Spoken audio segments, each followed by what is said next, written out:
Welcome back mga katambalan, mga hot topic and issue pag-usapan natin. Update tayong muli kay Alden Richard na kung saan nga ay nagkaroon ng photoshoot itong si Alden Richard sa The Hungry Fita na kung saan nga ay siya mismo ang brand ambassador nito.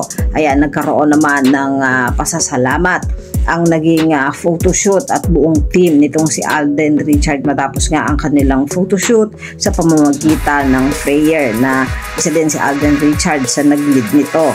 Samantalang nagkaroon din si Alden Richard ng event sa BDO na kung saan nga ay dinaluhan nito at makikita nga na pinagkaguluhan pa itong si Alden Richard nang makita siya ng kanyang mga fans.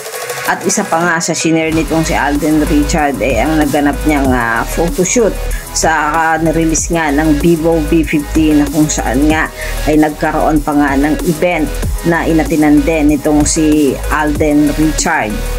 Samantalang sa latest post nga nitong si Alden sa kanyang IG story, may caption pa nga na start of something new, we love you, thank you for last night. Ayan, kasama nga niya ang mga team ng Sparkle.